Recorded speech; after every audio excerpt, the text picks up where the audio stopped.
de especialización denominado Violencia Familiar y Análisis Pericial.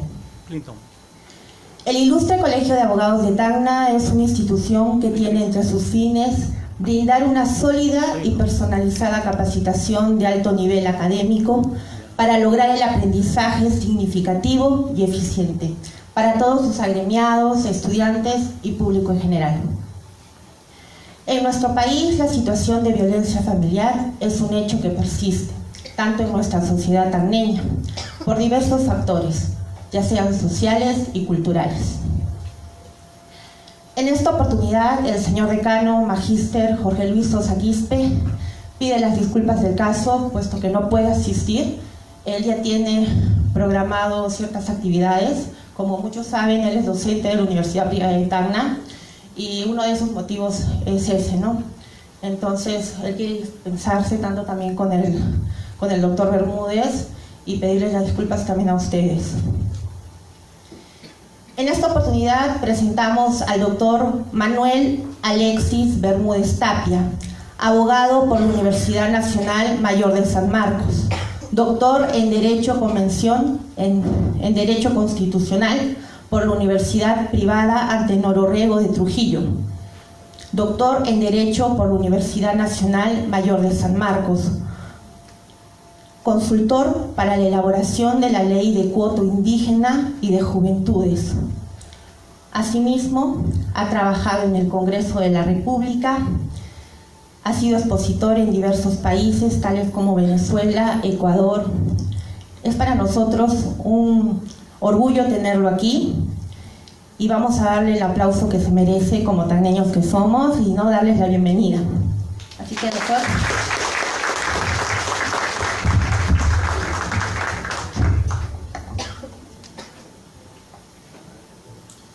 Muchísimas gracias, en primer lugar, por la invitación, Ilustre Colegio de Abogados de Tacna.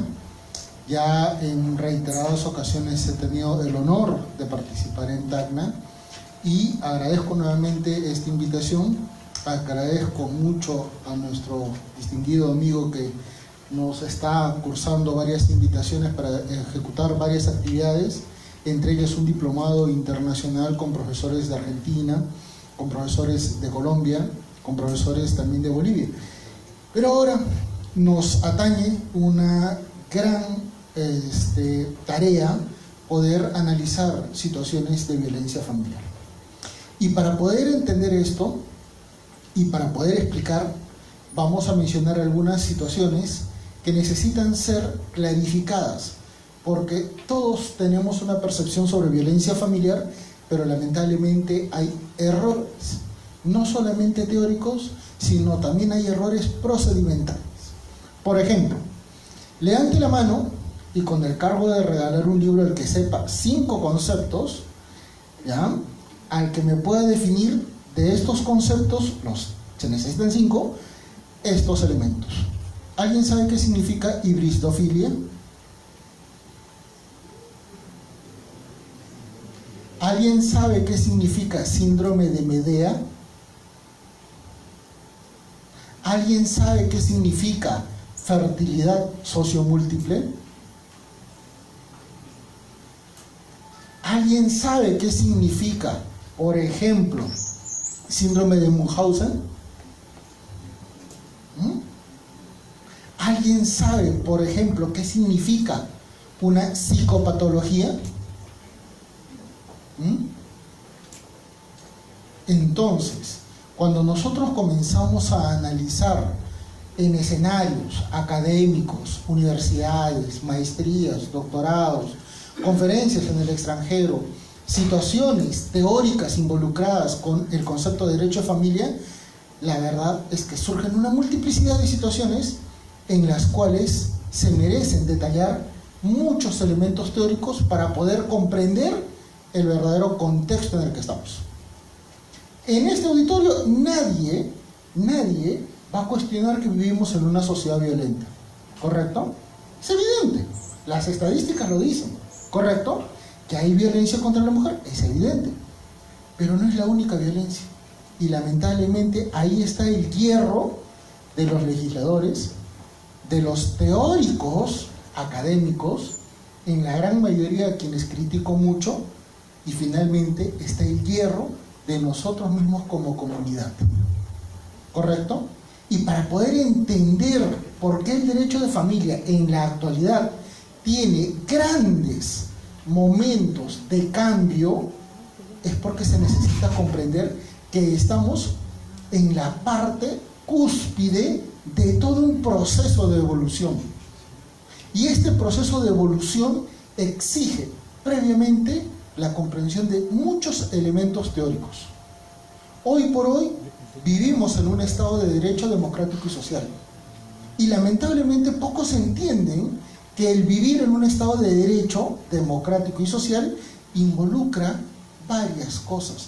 No solamente un respeto a la ley, involucra estar en una sociedad en la que todos somos conscientes de que el otro, el que está a nuestro lado, tiene derechos.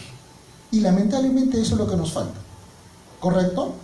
Problemas de identidad como país, problemas de identidad como sociedad, problemas de legitimidad de la ley, problemas vinculados a un concepto ajeno al derecho de familia, es lo que se necesita tratar. Por lo tanto, vamos a analizar un derecho de familia desde una perspectiva totalmente diferente a la que normalmente han ustedes escuchado. ¿Por qué? Porque ese derecho de familia, señores, murió. El derecho de familia tradicional ha fenecido desde el año 2006. Y en el contexto latinoamericano y mundial, nuestro país es el que más ha avanzado en derecho de familia en cuanto a su modernización. Aunque parezca increíble que el país con mayores índices de feminicidio, aunque parezca increíble que el país con mayor carga procesal en términos generales en el Poder Judicial con problemas de crisis familiar, sea el país pionero en cuestiones de teoría de derecho de familia. Y esta situación se debe principalmente a un proceso que es necesario detallar, que es necesario explicar, y que para ello, por favor, ya he tomado un poco su atención, comprender que no es solamente derecho de familia. Derecho de familia es un punto en un contexto mucho más amplio. Acá necesitamos analizar, fíjense, primero, derecho probatorio. Antes que derecho probatorio, derecho procesal. Antes que derecho procesal y derecho probatorio, derecho civil. Necesitamos comprender derecho penal. Antes que derecho penal, derecho civil, derecho procesal, derecho probatorio, derecho constitucional. Y antes de derecho constitucional, teoría de Estado. Y ustedes dirán, ¿y qué relación tiene? Mucho. Señores, derecho de familia es aquella institución legal que propició la teoría de Estado, que propició la configuración de un Estado, que ha permitido que nosotros conozcamos lo que significa ley, porque de esa ley se creó el derecho en Roma hace 25 siglos. ¿Correcto? Hace 25 siglos. Y el primer cambio histórico que transformó esa institución de 25 siglos se dio en el año 2008, con la aprobación de la ley de tenencia compartida. ¿Correcto? Una ley cuya autoría es la de quien habla. Y en el año 2006, el Tribunal Constitucional, en un caso que se patrocinó, se expidió la sentencia Reinaldo Scholz, ley de tenencia de familia ensamblada. Y señores, esos dos precedentes son tan históricos que prácticamente han cambiado el derecho de familia en la actualidad. A pesar de que tenemos una sociedad y un país lleno de violencia, los elementos teóricos se han cambiado. Y hoy vivimos en una etapa de derecho constitucional de familia. La constitucionalización del derecho de familia es la parte final. Y cuando comprendamos ese proceso histórico, recién podremos analizar violencia familiar. ¿Correcto? Entonces, para poder explicar y desarrollar nuestra presentación, si me permiten, Voy a acercarme para poder utilizar la pizarra, ¿les parece? ¿Sí?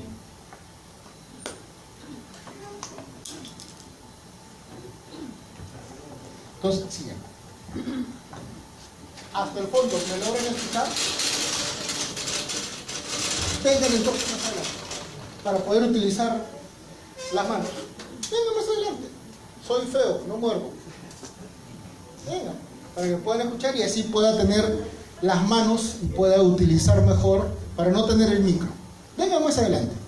Entonces, señores, les había explicado que el derecho de familia es un elemento precedente a la configuración del Estado y a la generación de todo nuestro concepto de derecho.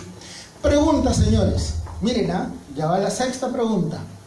¿Alguien sabe cómo se llama nuestro sistema jurídico? ¿Alguien sabe cómo se llama nuestro sistema jurídico? Nuestro sistema jurídico completo tiene 4 nombres y hoy por hoy está en franca decadencia. ¿Ya? Y les voy a explicar por qué. Señores, nuestro sistema jurídico se llama romano, germánico, canónico, francés. Y desde 1989 está en crisis. ¿Correcto? ¿Por qué tiene estas 4 denominaciones y por qué normalmente se ha conocido que nuestro sistema jurídico solo se llama romano-germánico? Por una cuestión de tradición. Y casi nadie sabe a qué se debe esta cuestión. Y si me permiten ahora, la voy a explicar. ¿Les parece? Señores, cuando Roma comenzó a gestarse, Roma era una pequeña cultura que estaba sentada, ¿dónde? En la ciudad de Roma, que hoy la conocemos. Pero Roma en esa época en realidad estaba limitada por 7 montañas, 7 montes. Era una ciudad sumamente pequeña, ¿correcto? Y para que Roma pudiera tener una historia como la tuvo, se necesita un elemento sumamente básico. Un elemento básico, ¿saben cuál es? Miren, vamos a ver derecho de familia, pero antes les estoy explicando teoría de Estado. Y van a ver la inmensa relación entre una y otra. Señores, para que Roma pudiera tener el impacto que nosotros lo conocemos 25 siglos después, se necesita un elemento sumamente importante. ¿Saben cuál es? Población. ¿Correcto? Entonces, cuando Roma se da cuenta que no tiene una población para hacer frente a otros pueblos en la misma Roma, en la misma ribera de los ríos que lo circundaban y en la misma península itálica, ¿qué es lo que hace? Un elemento sumamente importante. Invade al pueblo vecino y se genera ¿qué cosa? La guerra de los sabinos. Y ustedes dirán, ¿y qué tiene que ver? ¿Y qué tiene de importancia eso? Señores, por primera vez se configura teoría de Estado. Antes de teoría de Estado, antes, lo que pasaba en los griegos, en Egipto, en Mesopotamia, se llamaba derecho de pueblos. ¿Correcto? Y los pueblos no tenían ni soberanía, ni tenían una estructura de Estado, porque eran monarquías. Por eso es que nuestro sistema jurídico se llama romano, porque a partir de este momento es que surge el verdadero concepto de derecho. Todas las culturas en el mundo han tenido ley, pero no todas las culturas han podido hacer lo que Roma hizo. Y les voy a explicar por qué. Porque en este contexto, los sabinos, al perder la guerra, aceptan el control de Roma. Pero les dicen un momento, señores, ustedes necesitan tener población. Y para tener población se necesita, ¿qué cosa? Hombres y mujeres. Roma solo tenía hombres. ¿Y qué cosa hacen? Invaden al pueblo vecino para robar mujeres. Roban hijas, roban esposas, roban madres, roban, ¿qué cosa? Sobrinas. roban a las mujeres de un pueblo vecino. Y los sabinos vencidos le dicen: vamos a aceptar una tregua, pero antes que eso, mejor unámonos como pueblos. ¿Y saben por qué hacen eso? A pesar de estar vencidos. Porque los sabinos dicen: te estás llevando a mi esposa, te estás llevando a mi hija, te estás llevando a mi madre, te estás llevando a mi hermana. Yo no voy a ser un pueblo vecino tuyo, vamos a ser el mismo pueblo. Y adivinen qué generan en ese momento. Generan la institución del matrimonio.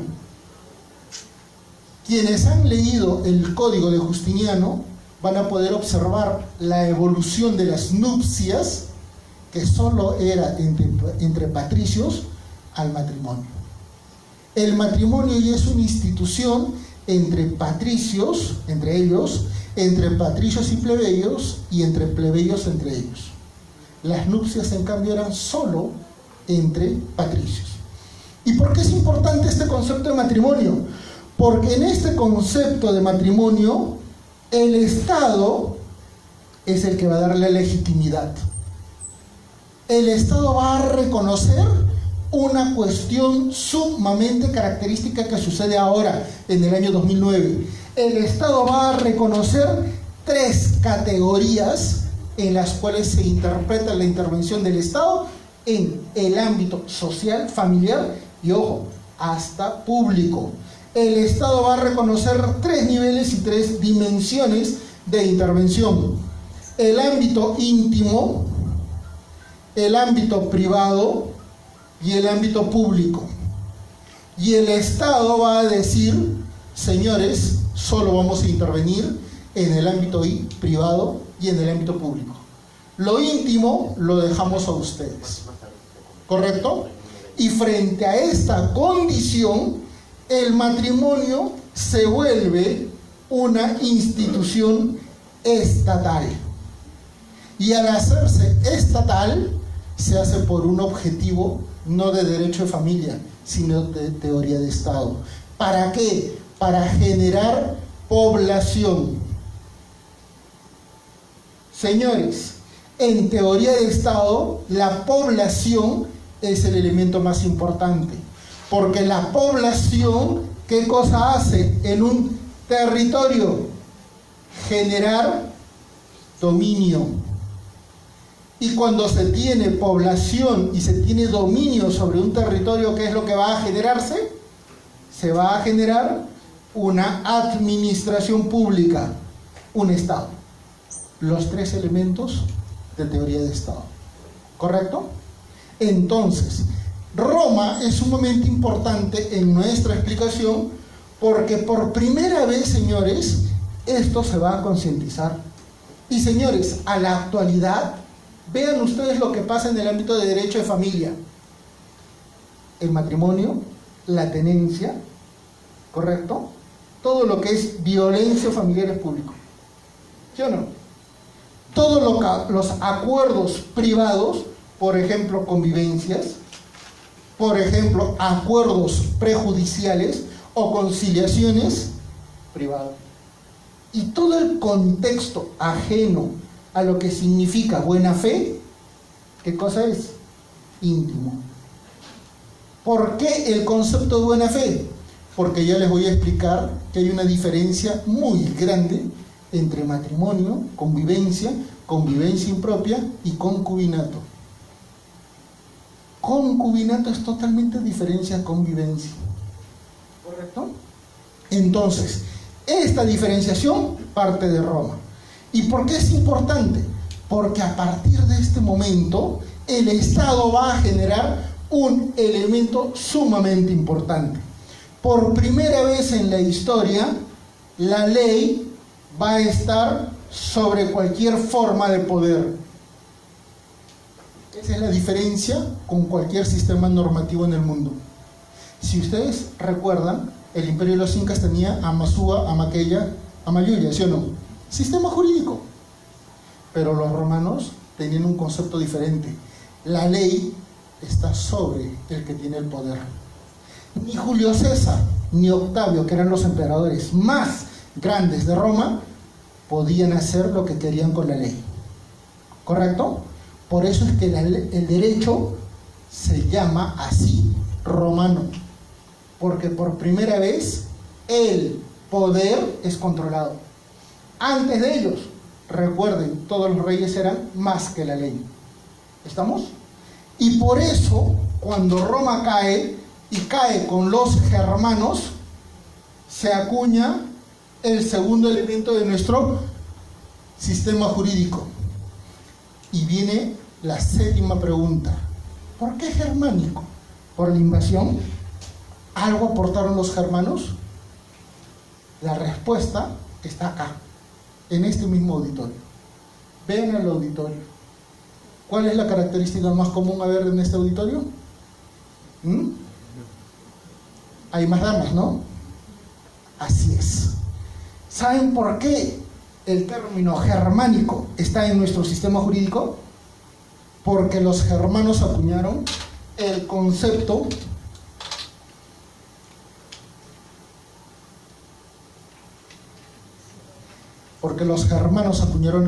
de igualdad.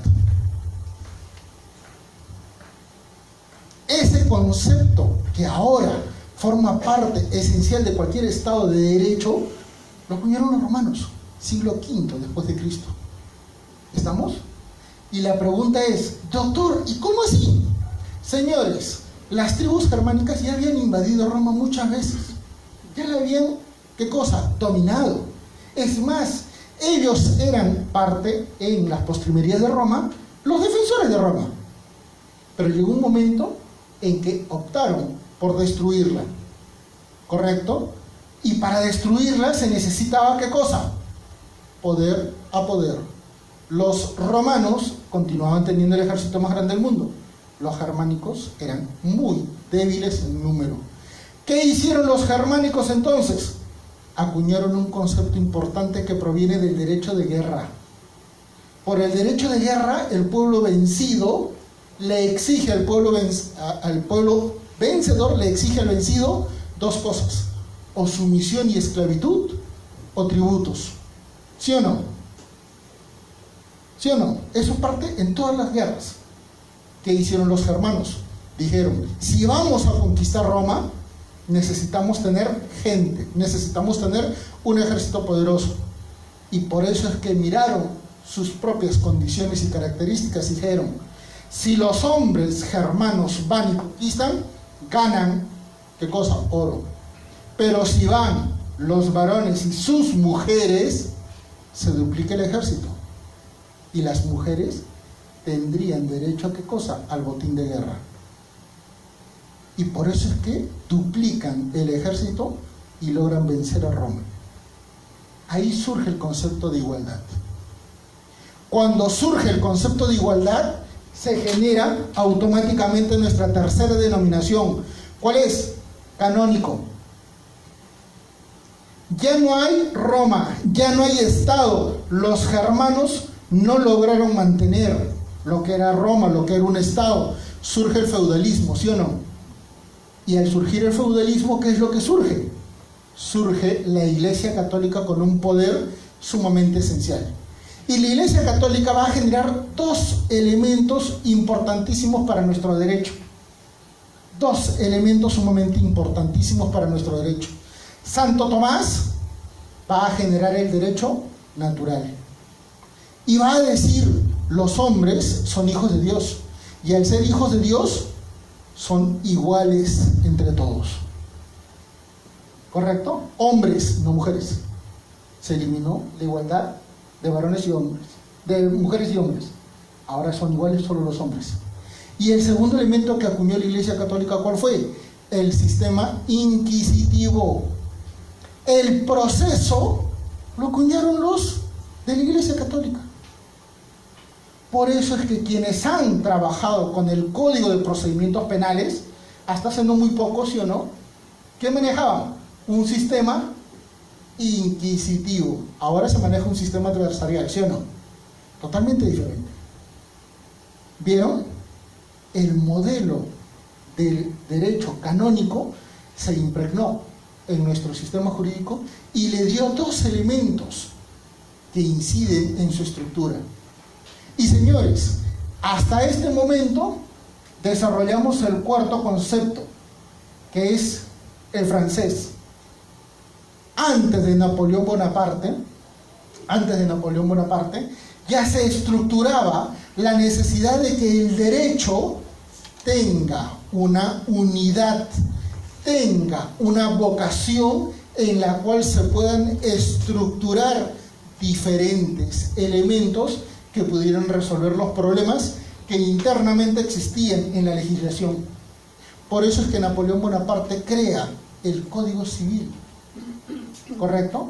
¿Y por qué es importante el Código Civil y por qué está la premisa del derecho francés en este modelo?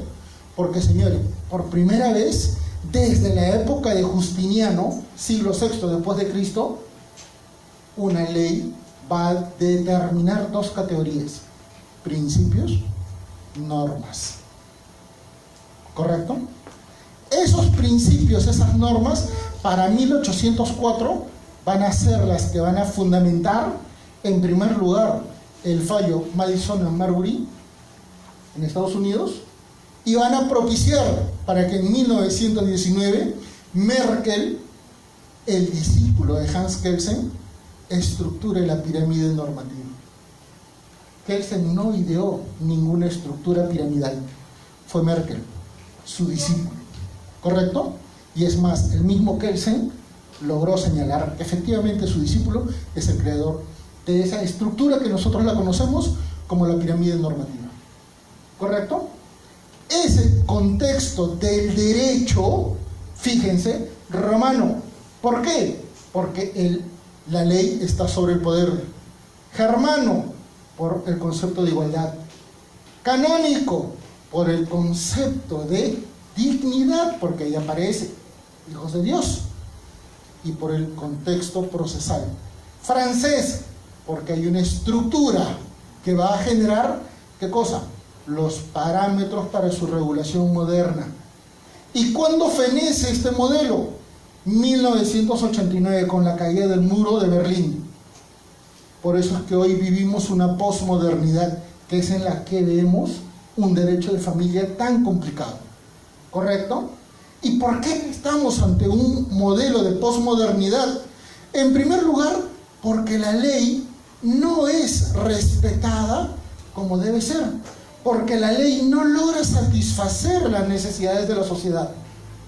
¿Y saben por qué? Porque esto proviene nuevamente desde Roma. Y por eso la importancia de analizar teoría de Estado. Y les explico, cuando ya tenemos en Roma matrimonio y ya tenemos población, fíjense qué va a pasar. Tenemos una población que va a asentarse en un territorio, y esta población que ya va a tener matrimonios reconocidos por el Estado y toda condición social ajena a lo regulado por el Estado es expectorada, va a generarse ¿qué cosa? Un contexto de cultura. La cultura, doctores, genera tradición. La tradición va a generar los principios generales del derecho. Y sobre la base de los principios generales del derecho se crea la ley. Por eso es que la ley siempre respeta la costumbre. Y por eso es que la ley va a provocar el desarrollo de la jurisprudencia. Señores, les acabo de explicar las 4 fuentes del derecho. Costumbre, principios generales del derecho, ley, jurisprudencia. Este modelo también se reguló, ¿en dónde? En Inglaterra. Por eso es que surge el common law desde el derecho romano. Doctor, ¿era el derecho civil? No. ¿Era el civil law? Mentira. El civil law no existe. ¿Correcto? El civil law es una apreciación equivocada. ¿Por qué? Porque en Roma existían varios valores normativos según la clase social. ¿Estamos? No todos tenían las mismas categorías. Por algo habían patricios y plebeyos, ¿correcto? Pero cuando Roma cae, Inglaterra como isla se queda en el aire. El pretor que había ido en representación del César a Inglaterra se quedó sin jefe. Y para no generar caos social, ese pretor se quedó con una función básica. ¿Cuál? La de ser juez. Por eso es que en el modelo del common law, la ley no es prevalente.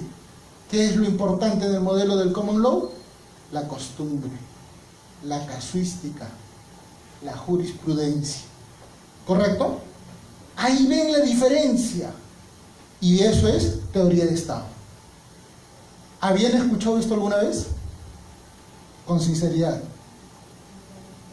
Pues si lo han escuchado, entonces ya acabó. Entonces, vean ustedes por qué es necesario estudiar esto. ¿Y saben por qué es importante estudiar esto?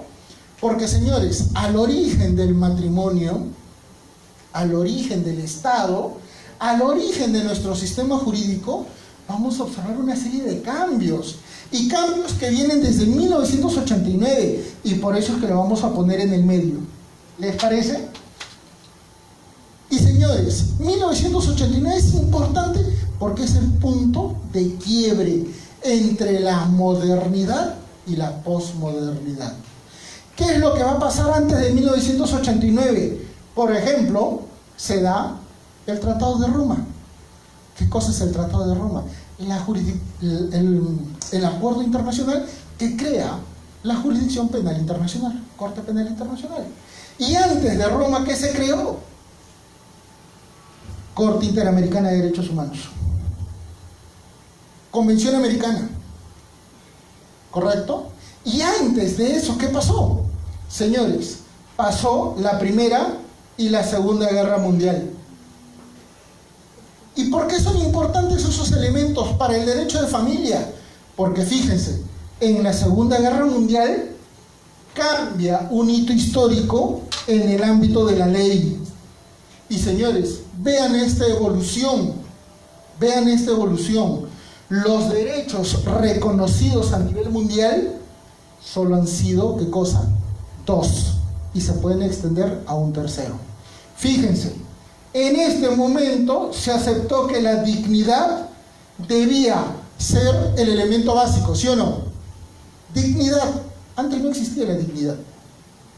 Fue el primer elemento con el que se guía la materialización de los derechos humanos. Por eso es que en 1948 está la Declaración de los Derechos del Hombre. 1951, segunda Declaración Universal, los derechos internacionales vinculados a los derechos económicos, sociales y culturales. 1982 se da, ¿qué cosa? La tercera generación de derechos humanos, sobre la base de la dignidad. ¿Por qué?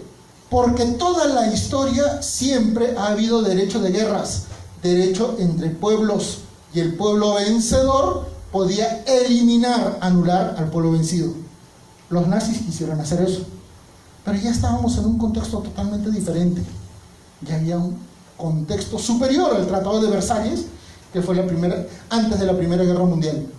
Por lo tanto, el concepto de dignidad caló entre todos los pueblos para poner un freno a los grandes actos de exterminio humano, ¿correcto?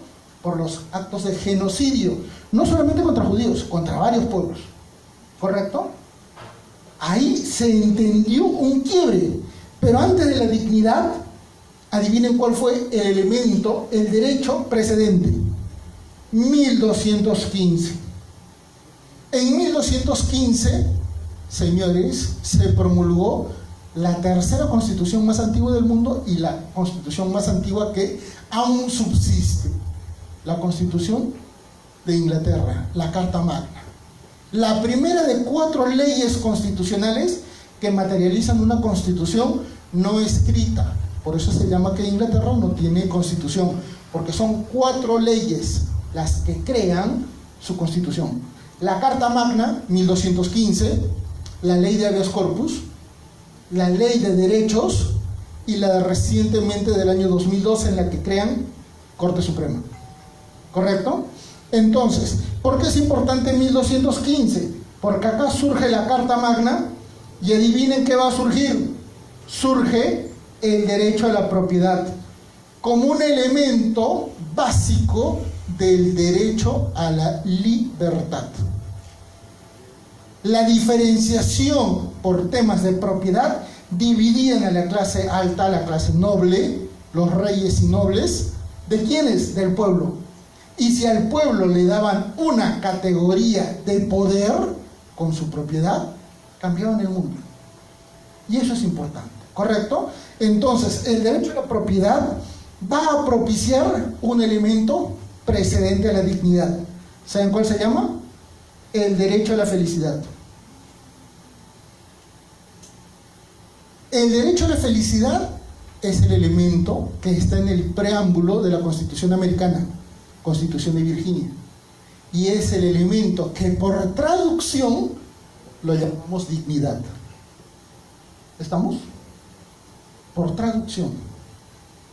Y antes del derecho a la propiedad, el derecho a la libertad, no existía un derecho, solo el reconocimiento de la vida.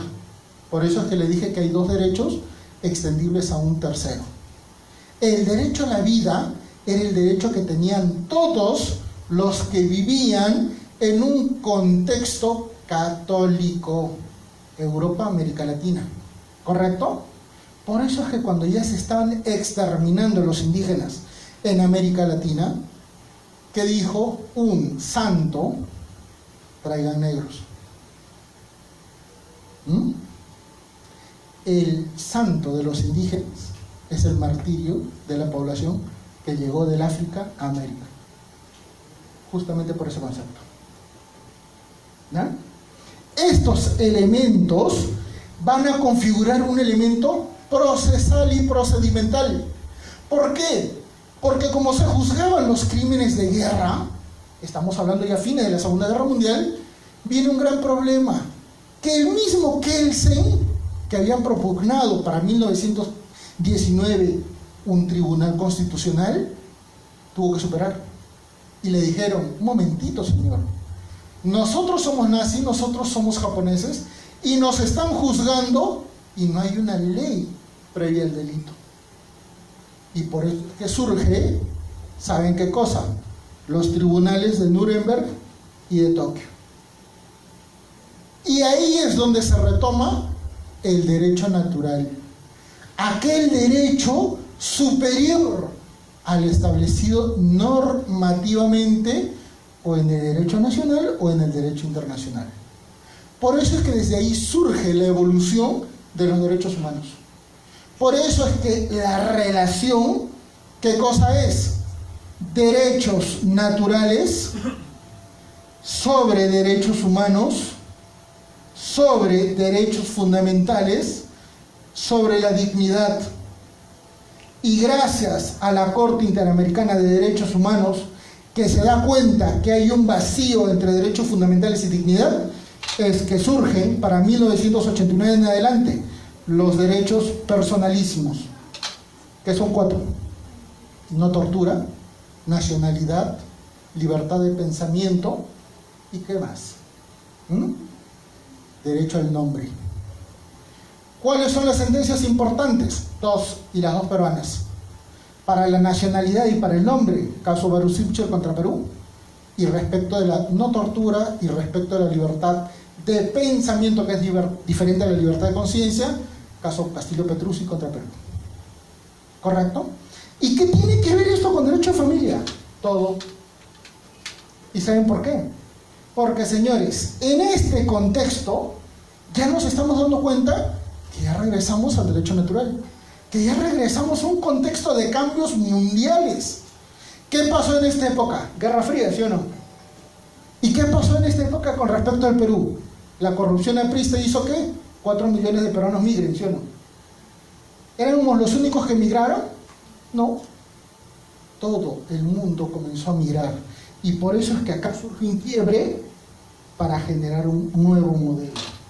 En este contexto, señores, es que en el mundo se dan las grandes migraciones, se dan los grandes cambios políticos, cae el comunismo y se genera un nuevo orden mundial, donde ya no están las grandes potencias dominando, sino están las grandes empresas dominando. ¿Correcto? Cambia el contexto, surge una nueva globalización que cambia absolutamente todo, y al cambiar la globalización, todo el panorama nacional e internacional repercute ¿dónde? Repercute en la familia. ¿Correcto? Y por eso es que este es importante de conocer, porque señores, a partir de este momento se va a generar dos contextos de complementación: la justicia supranacional y la justicia nacional, que para el caso peruano se divide en jurisdicción ordinaria, Poder Judicial, y jurisdicción constitucional, el Tribunal Constitucional. ¿Correcto? Pero la pregunta es, si tenemos un Tribunal Constitucional y tenemos un Poder Judicial, ¿ustedes creen que con todos estos contextos de cambio mundial, cambios mundiales, ambas instituciones estaban a la par de esos cambios? No, ¿sí o no? ¿Y por qué no estaban a la par?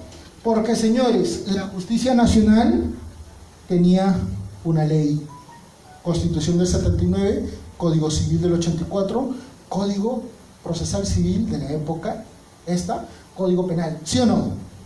Y, señores, el quiebre es tan importante que viene mi octava pregunta: ¿desde cuándo en nuestro país, en la ley, los hombres son iguales a las mujeres? ¿Desde cuándo? Hay una ley que define que son iguales y no es antigua. No. Señores, Código Penal, diferencia con el Código Penal de Maurtua, el precedente. En el Código Penal precedente de Maurtua se señalaba que los indios tenían ¿qué cosa? O alcoholismo o adicción a la coca, ¿sí o no? Se hablaba de dos niveles de población: los que tenían conocimiento de las leyes, los normales, y los indios, haciendo una prevalencia a las dos repúblicas que teníamos en la época del virreinato. ¿Correcto? Eso se pregona hasta la actualidad. Cuando ustedes leen el artículo 149 de la Constitución, van a observar un error constitucional y un error de redacción. Cuando se reconocen las jurisdicciones de las comunidades campesinas y nativas, ahí está el error. ¿Saben por qué? Porque las constituciones campesinas recién se regularon en 1969 con Velasco Alvarado. Las comunidades nativas son preexistentes al Estado. Por lo tanto, el constituyente debió regular el derecho consuetudinario de las comunidades nativas y comunidades campesinas, al revés. ¿Correcto? ¿Por qué? Porque las rondas campesinas no vienen del derecho incaico, no vienen de la tradición preexistente del virreinato. Las rondas campesinas fueron creadas en 1979 para luchar contra el abigeato. Y ahí viene un error material en nuestro sistema jurídico, que se reconoce algo que no cuenta con tradición. Y la tradición es lo que respalda un derecho en la historia. ¿Correcto? Pero la pregunta es, esos errores también se ven en el ámbito penal. ¿Por qué? Porque cuando se promulga el Código Penal vigente, ¿en qué año? 21, no. ¿El Código Penal cuándo se promulgó? ¿1945? No. ¿Ya? Así es. Se va a regular en el ámbito de las libertades un elemento sumamente importante: la libertad sexual. Y a partir de este momento cambia la legislación peruana y reconoce de iguales al hombre y a la mujer, porque el Código Penal de Maurtua regulaba el derecho del honor sexual de las damas. Y recién este Código Penal reconoce la igualdad de mujeres y hombres en el ámbito sexual. Ahí cambia. Y eso va a propiciar la complementación con los cambios que se han venido dando en nuestro país.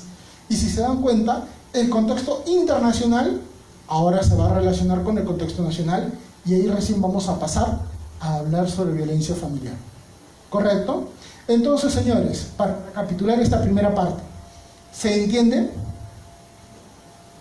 ¿Habían escuchado esta clase antes? ¿Suena interesante? Y eso que no les he explicado qué significa ibrisofilia, Medea, ni patología. Perfecto. ¿Me permiten un break de 1 minuto para borrar? Y comenzamos.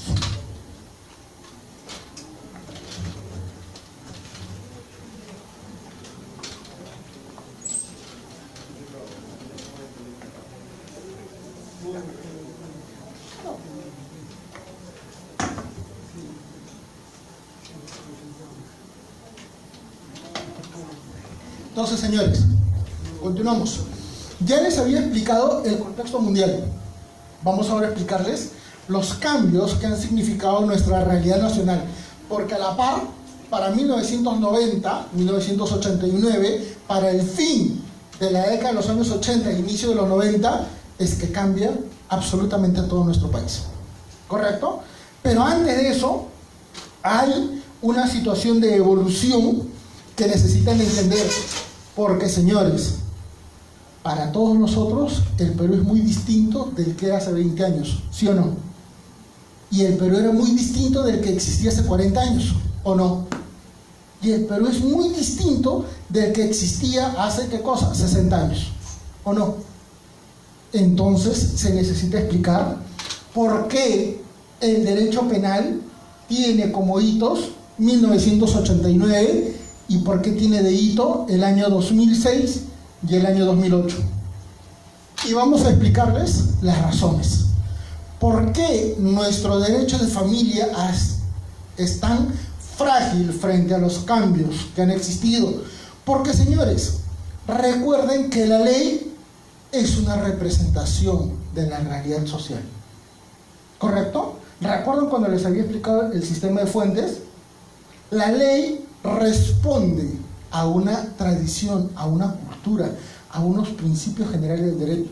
Por eso es que no hay nunca una ley que vaya contra la tradición. ¿Correcto? ¿Por qué? Porque no va a tener legitimidad y no va a tener, ¿qué cosa? Legalidad. Podría ser inconstitucional. Y eso, señores, es nuevamente teoría de Estado. ¿Correcto? ¿Y por qué tiene que ver teoría de Estado? Porque ahora les voy a explicar el contrato social desde otra manera. Todos ustedes saben qué significa el contrato social, ¿sí o no? Contrato social que viene de la época de la Revolución Francesa. Error. Viene desde mucho antes. Viene de Locke, 100 años antes. Y ni siquiera de Locke, viene de Hobbes, viene de Bentham. Y que viene de una época premoderna. Por lo tanto, es necesario comprender. ¿Por qué? Porque en teoría de Estado, nosotros vamos a tener a dos grandes elementos que se van a relacionar, que son el individuo y el Estado, que, como señalaron Montesquieu y Rousseau, definen prácticamente un Estado de Derecho. ¿Y por qué son importantes estos dos? Porque en todo contrato siempre se necesitan a dos partes, y las dos partes son equivalentes, no son iguales, son equivalentes. ¿Correcto? Comprador y vendedor, marido y mujer, ¿correcto? Son equivalentes, no son iguales. La equivalencia tiene una naturaleza jurídica diferente a la igualdad. ¿Y por qué es importante esto? Porque fíjense, cuando el individuo necesita crear comunidad, ¿por qué lo hace?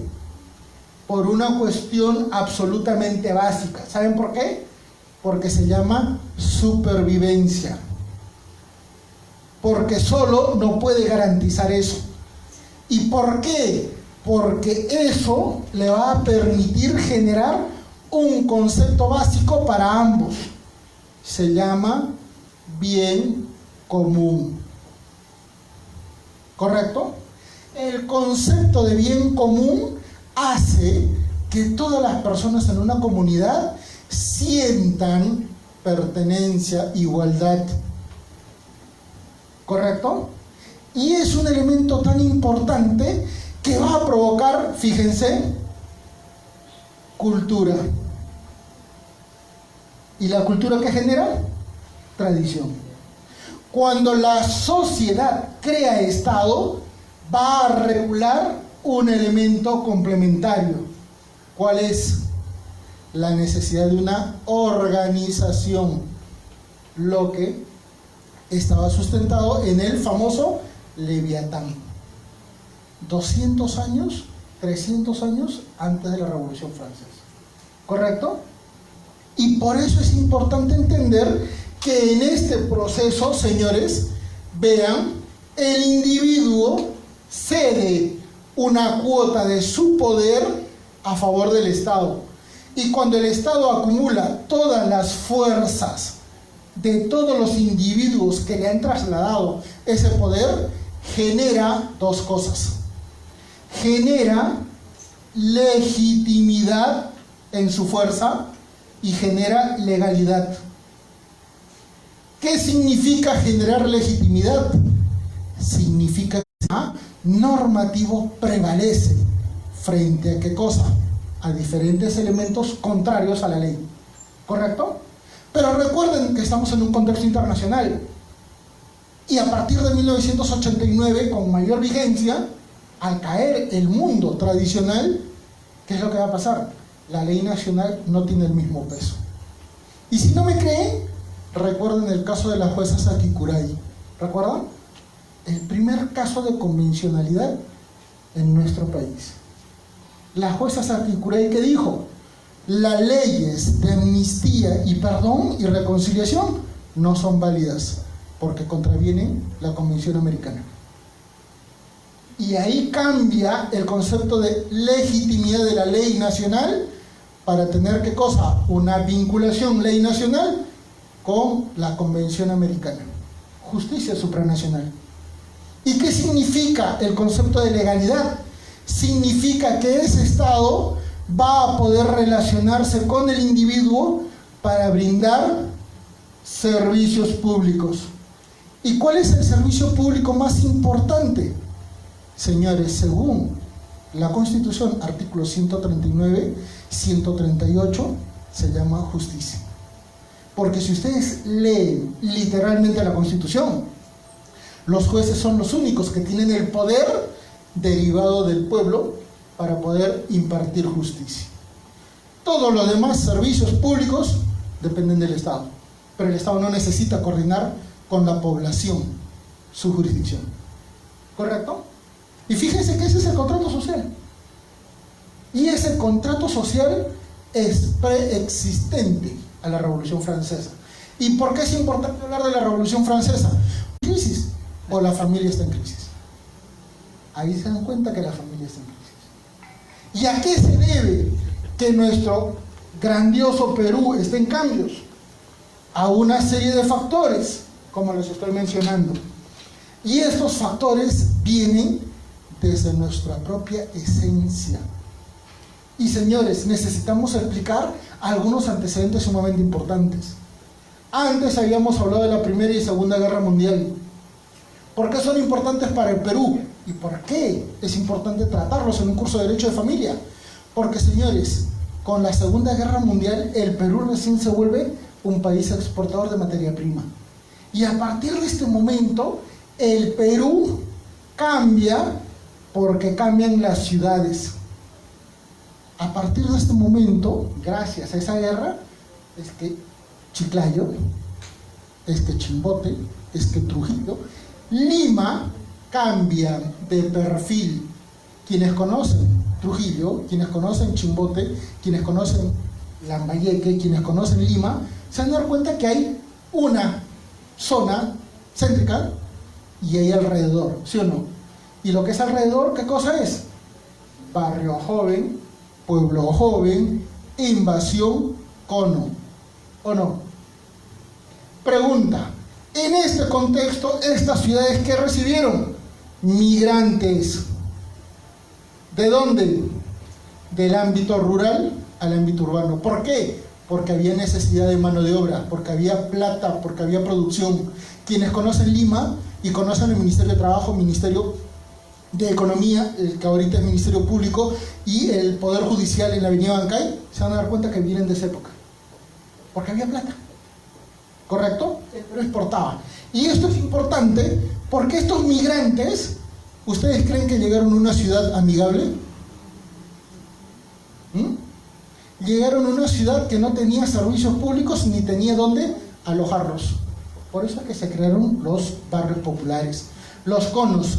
Pregunta, ¿el Estado existía en esas zonas? Si no existía en esas zonas, ahí comienza nuestro problema. Porque se genera el concepto de exclusión. ¿Correcto? Ese elemento que te dice yo soy de acá y tú no eres de acá, ¿correcto? Surge en esa época. ¿Y esto por qué es importante? Porque el otro hito sumamente importante se da en 1969, reforma agraria. Velasco Alvarado genera la expropiación de fondos y se los da a las poblaciones indígenas, que dejan de ser indígenas y se convierten en campesinos. Pregunta, ¿se generó un problema económico que recién pudo ser superado en el año 2003? Fíjense cuánto de impacto económico negativo tuvo. Y adicional, esto provocó que surja el racismo, el problema del indio a nivel despectivo. Porque una cosa es decir indio y otra cosa es decir cholo, ¿sí o no? Ahí surge. Pregunta, si los indígenas que inicialmente fueron beneficiados terminaron victoriosos, no, ¿sí o no? Terminaron más pobres. ¿Qué provocó? Que estos indígenas campesinos vayan ¿a dónde? A las ciudades. Y estas ciudades ya no pudieron abastecer a todos. Por eso es que se comienza a poblar, ¿qué cosa? Los cerros. Invasiones. Con una mayor presión social y humana. Y esto, señores, provocó que para toda la década de 1980 surjan un gran problema. ¿Cuál? El Estado benefactor, el que brindaba políticas públicas asistencialistas, ya no tenía dinero. Los militares se fueron, dejaron a Belaúnde y dejaron a Alan García. Y se generó dos grandes problemas sumamente importantes. En primer lugar, la violencia social con el terrorismo, porque hay que ser sinceros, el terrorismo nos dejó impactados a todos. Y en segundo lugar, la crisis económica por la corrupción aprista. Hay que ser sinceros. El Perú, desde ese momento, comienza a cobrar diezmos por toda obra pública. Se institucionalizó acá. ¿Qué provocó como reacción? Que la mujer se vuelva actor social. La mujer que nunca había tenido derechos comienza a ganar una imagen importante. Fíjense que para el año 1984 se promulgó un código, ¿sí o no? Ese código, señores, anula a la mujer. ¿Cuántas damas han leído el Código Civil en su integridad? Ahí sale que una mujer tenía que pedir permiso al cónyuge para trabajar, por escrito. Y esa norma no se ha eliminado. Hasta agosto del año pasado, fíjense la presunción pateris que decía, se presume que el hijo de mujer casada es del marido. Aún que dijera no, es de él, y aún fuera declarada adúltera. En otras palabras, su opinión no importa. y su deseo tampoco. ¿Por qué? Porque venía de una tradición histórica, cultural, que propiciaba la exclusión de la mujer. ¿Correcto? Por eso es que recién el Código Penal cambia esto. ¿No? ¿Y por qué es importante? Porque como el hombre, el jefe de hogar, ya no tenía trabajo, ¿qué es lo que hizo la mujer? Comenzó a trabajar. Primero de manera informal. Por eso es que a partir de acá comienzan a surgir las leyes a favor de la mujer. ¿Y cuáles fueron las primeras leyes a favor de la mujer? Las leyes laborales. Antes se podía despedir a una mujer embarazada. Ahora ese despido es nulo, ¿sí o no? Acá comenzó. Y la mujer en el Perú es la que creó Gamarra, la que creó Villa El Salvador, la que creó los polos de desarrollo. ¿Por qué? Porque era la que propiciaba todo. ¿Y por qué? Porque en muchos casos el marido había sido asesinado por Sendero Luminoso. ¿Qué es lo que pasó en esta época? Señores, a partir de esta época cambió la familia. Fíjense el cambio. Acá teníamos una familia nuclear. ¿Cuál era la familia nuclear? Papá, mamá, hijos. Con la reforma agraria comenzamos a tener familia amplia. ¿Quién es la familia amplia? Papá, mamá, hijos, cuñados, abuelos. ¿Qué pasó con la crisis de los años 80? Comenzaron a existir las familias monoparentales. O alguien había migrado y había dejado la familia y había provocado la familia dividida. Esto es, no se habían divorciado ni se habían separado, pero estaban divididos, y generó la familia monoparental, porque habían casos de viudas que se hacían cargo de sus propios hijos. ¿Sí o no? Pregunta: amor de lejos, felices los cuatro, ¿no? Migración, crisis económica, terrorismo. El que había migrado se había ido a una gran ciudad, y el que iba a una gran ciudad con la soledad, ¿se quedaba solo? ¿Por qué? Porque a nadie le gusta estar solo, pues. ¿No? Por eso es que a partir de esta época surgen las familias ensambladas. ¿Y qué pasó a partir de 1990? Ya no había un Estado benefactor. Ahora surge un Estado neoliberal. ¿Qué significa un Estado neoliberal? Un Estado que interviene muy poco en la sociedad. Un Estado que deja que sea la sociedad la que supla sus servicios públicos. Por eso es que surge la cultura combi. ¿Qué cosa es la cultura combi? Señores, es la cultura de la flexibilización de la ley.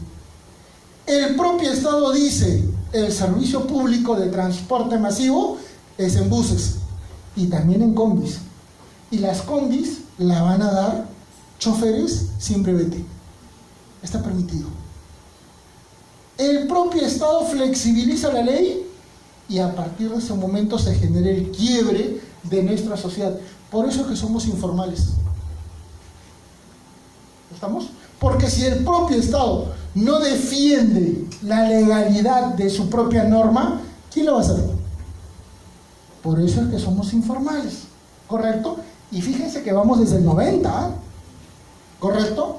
Y en ese contexto ya no solamente van a surgir las familias ensambladas, van a surgir los quiebres de matrimonio y van a comenzar a surgir las convivencias. ¿Y se acuerdan que les había dicho que hay una diferenciación material entre matrimonio, convivencia y concubinato? Ahora se los voy a decir. Y eso está en función de la buena fe. Señores, el matrimonio se celebra entre el Estado. ¿Y cuál es la principal característica del matrimonio? Que es público. Por eso es que tienes que presentar, ¿qué cosa? Tu edicto y tu publicación, ¿sí o no? Porque o el cura o eventualmente el representante de la municipalidad dice: si alguien está en contra, que diga ahora, ¿sí o no? Y ahí sale de repente el amor verdadero, ¿sí o no? Nunca ocurre, ¿sí o no? Porque para eso ocurren otras circunstancias. Entonces, si el matrimonio es público, ¿qué es lo que ocurre con la convivencia? La convivencia necesita algunas características, y la principal de ellas es el comportamiento de buena fe. Los dos necesitan estar libres de impedimento, ¿sí o no? Pero fíjense, necesitan unas condiciones: convivencia pacífica por 2 años. Un requisito impuesto por la ley, carácter público. ¿Para qué cosa? Para que el carácter privado pueda tener efectos públicos, ¿sí o no? A menos que vayan a registrarse a un municipio o un registro público, ¿sí o no? Ese carácter de privado a público es sumamente importante. Pero además de eso, tiene que haber cohabitación. Nada de que yo vivo con mi mejor amigo, con mi mejor amiga y ya somos convivientes. No, tiene que haber cohabitación. Esto es dormir en el mismo lecho nupcial. No importa si no tengan derechos. Ahí es que tienen que estar juntos, ¿correcto? Y sobre esa base, fíjense qué había pasado: crisis social. Pregunta, ¿en esa época teníamos el DNI de ahora? ¿Había RENIEC? ¿Había qué cosa? La libreta electoral de 3 cuerpos, ¿sí o no? ¿Y era válida a veces? Se sacaba falsificaciones, ¿no? Entonces, muchos que migraban por el terrorismo se cambiaban de nombre. Habían hasta policías con libreta electoral, ¿o no? No había un sistema de identificación civil válido o eventualmente en tiempo real. Hasta ahora no. Si usted se casa, usted tiene que hacer el trámite para sacar un nuevo DNI, ¿sí o no? No es automático. Si usted se divorcia, tiene que hacer su trámite para que quede registrado. Como si el juez no tuviera la obligación de velar por la seguridad jurídica, cuando eso debería ser automático, ¿sí o no? Ahí te das cuenta que el Estado no tiene mucha vinculación con nuestra realidad. Y esos problemitas hacen que, por ejemplo, tengamos de 9 casaciones en el Poder Judicial, 5 en materia vinculada a derecho de familia. Es más, tenemos una casación que hasta ahorita no la publica, ¿sí o no? La número 8. Y nunca va a salir. Porque cuando llamaron a los amicus curiae, 5, los 5 dieron 5 respuestas. Nunca va a salir. Ahí se dan cuenta cómo es que repercute el derecho de familia en nuestra realidad. Y en este contexto vamos a poder analizar, señores, que van a surgir otro tipo de convivencia. La convivencia propia, que es la común, y la convivencia impropia, que va a tener 2 características. Una de ellas, en la que las 2 partes conocen que hay impedimento matrimonial, pero las 2 partes actúan de buena fe. ¿Correcto? Las 2 partes actúan de mutuo conocimiento y dicen, sí, pues está casado, y por eso es que surge el famoso compromiso. ¿Quién es? ¿Tu cónyuge? No. ¿Quién es? ¿Tu novio? No. ¿Quién es? ¿Tu conviviente? No, mi compromiso. En otras palabras, está casado o está casada. ¿Pero en esa época se podían divorciar? No. Recién para el año 2014 es que surge el divorcio por separación de hecho. Aún el que provocó la separación puede pedir el divorcio. Fíjense que estamos todavía mucho tiempo antes, ¿correcto? Y surge la segunda condición, en la que eventualmente uno no sabe que el otro está casado. Y ahí es donde comienzan los problemas. ¿Por qué? Porque cuando fallecía este señor o esta señora, en el velorio, ¿quién se aparecía? Así es. ¿Por qué? Porque la sucesión es pública. Hay 2 esposas. ¿Y qué decía la primera esposa? Ella no es esposa, es conviviente o amante. Por lo tanto no tiene derechos, ¿sí o no? Tribunal Constitucional dice que las 2 tienen derechos. Porque una de ellas actuó con buena fe. Y la buena fe se puede probar, ¿sí o no? Y la buena fe da derechos. Aún el otro haya actuado mal. ¿Correcto? Cambia la perspectiva.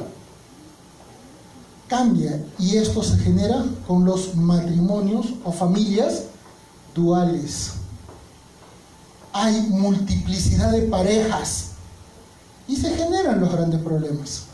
Pero hay otra circunstancia que difiere con respecto a los concubinos, y va a sonar misógino, pero en realidad a nivel de concubinato solo puede haber de mujer y no de varón. Y le voy a explicar. Miren, caso 1, caso A, caso B, ¿correcto? En este caso veamos que hay una pareja de casados y la señora es la que es infiel, ¿correcto? Si la señora se embaraza del amante, hasta el año pasado, ¿qué pasaba? Se presumía que el hijo era del marido. Por lo tanto, este señor, así quisiera reconocer a su hijo, tenía qué cosa que impugnar, ¿sí o no? Y pregunta, y si el marido decía, no, podrá haber sido engendrado de otro, pero el cariño de padre nadie me lo va a quitar. ¿Podía hacer algo el amante? Casi nada, ¿sí o no? Estaba perdido. Ese es el ejemplo 1. Pero ahora veamos que en este caso el infiel es él, ¿correcto? El infiel es él y tiene un amante. Las condiciones de las amantes es que nunca duran, por lo tanto no hay la estabilidad para generar convivencia. Por eso es que la diferencia entre convivencia y concubinato. Y la segunda característica, siempre se separan. Acá solo hay una cuestión sexual que generó una criatura, ¿correcto? Y esta es la diferencia entre convivencia y concubinato, porque acá actúan los dos de mala fe, y la mala fe nunca genera derechos. Por eso es la concubina nunca va a tener derechos alimenticios, ¿correcto? Esto está en jurisprudencia. Adivinen, jurisprudencia que comenzó a salir desde el año 2016. Todas esas jurisprudencias me citan. Claro, nunca ponen referencia a Manuel Bermúdez, pero son mis teorías. Porque la diferenciación, ¿saben de dónde proviene? De Roma. Esto es romano, ¿ya? Por una cuestión de participación del Estado. Si el Estado regula la legitimidad y la legalidad, no puede aceptar que sus gente, que su población haga lo que quiera, ¿correcto? Y fíjense, si estamos hablando de cultura combi, ¿por qué es que ahora tenemos muchísima crisis? Porque esta cultura combi se ha pervertido, y esta cultura combi ha generado una sociedad mucho más caótica, donde la gente sabe que hay delitos, pero no le importa. Por eso es que ustedes tienen a muchísima gente que delinque y sabe que no va a pasar nada, ¿sí o no? Es más, delinquen y dicen, respeten mis derechos fundamentales. ¿O no? Esa sociedad, y disculpen el término, es sociológica, es una definición sociológica y se llama la cultura del pendejo. ¿Por qué? Porque es el que sabe que existe la ley, pero no la quiere reconocer. ¿Estamos? Esta es la cultura en la que vivimos en la actualidad, y es la que nos permite decir que ya tenemos adicional de familia nuclear, familia amplia, familia monoparental, familia dividida, ya tenemos una familia en crisis. Y esa cuestión de crisis es la que nos permite abordar, ahora sí, el punto central de nuestra ponencia. Si se han dado cuenta, estamos haciendo 3 partes para poder explicar la parte final, que es la parte más importante. Pero si ustedes no entienden las 2 primeras, nunca van a lograr encontrar una respuesta. Y la respuesta no está en el Estado, está en las personas. Y se la voy a explicar ahora. Please, dame una mano. ¿Sí? Hasta este momento... pero ¿quieren tomar la foto? ¿Quieren tomarla? ¿Alguna pregunta? Conste que ya voy diciendo 8 preguntas. Yo voy a dar la respuesta de las 8. ¿Estamos? Hasta este momento, ¿se entiende? ¿Sí? ¿Se entiende? ¿Me logran escuchar al fondo? ¿Sí? ¿No se me están durmiendo? ¿No es patería? ¿No los estoy sobornando? Perfecto, entonces. Ahora sí.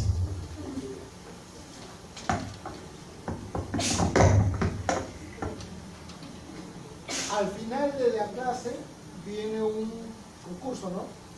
Para regalar un libro de mi autoría, que es este. Así que no se vayan. Claro que si ya se fueron, ya perdieron.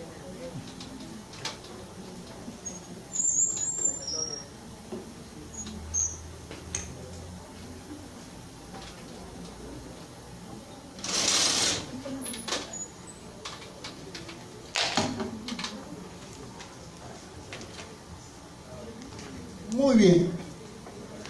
Comenzamos entonces nuestra tercera parte y ahora sí vamos a analizar violencia. ¿Les parece? Ahora sí vamos a ver violencia familiar. Y ahora sí les voy a explicar las 5 patologías que les había dicho y las otras 3 preguntas. ¿Correcto? Y comencemos a analizar, señores. ¿Por qué es que tenemos severos problemas? Y fíjense, a nivel de nuestras fuentes del derecho. ¿Por qué tenemos una jurisprudencia que no responde a los problemas sociales? Pregunta, levante la mano por favor quienes crean que una sentencia judicial soluciona un problema de infidelidad en una pareja. ¿Conocen ustedes algún divorciado feliz?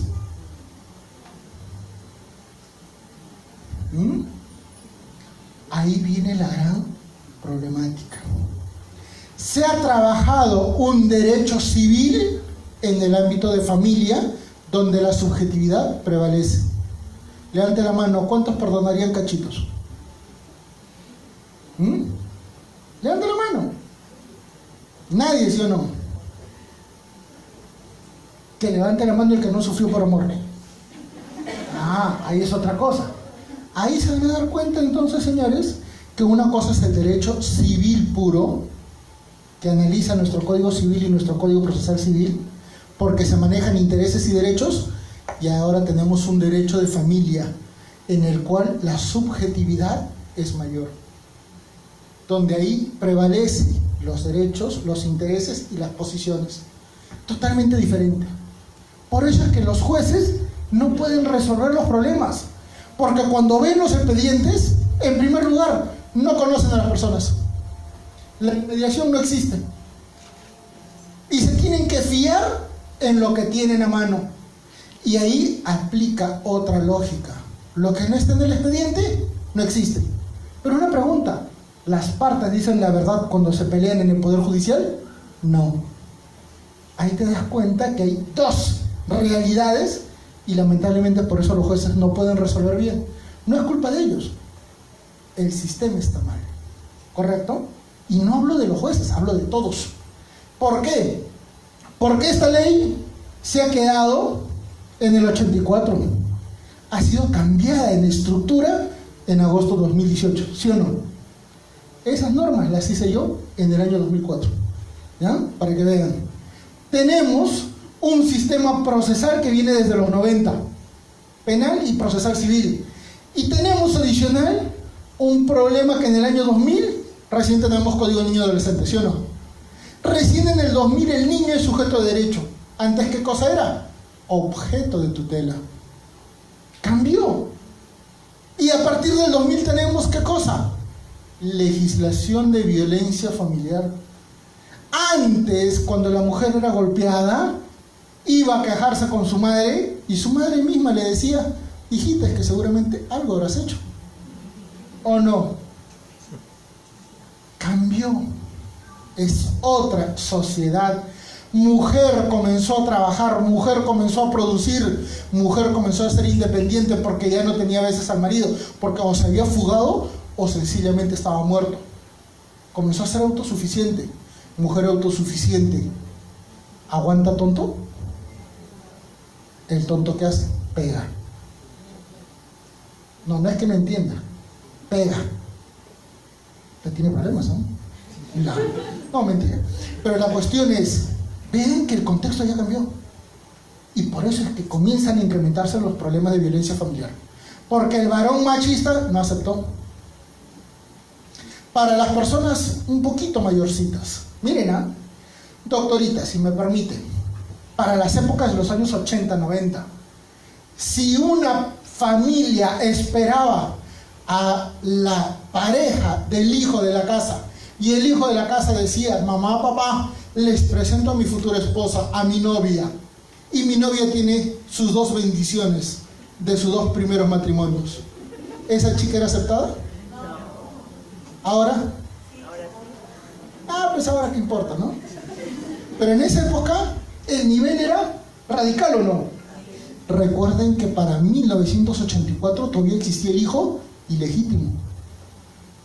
Y el Código Civil regulaba hijos naturales. ¿Por qué? Porque había los aliens, pues los hijos de otros. Eso, que suena gracioso, es sumamente grave.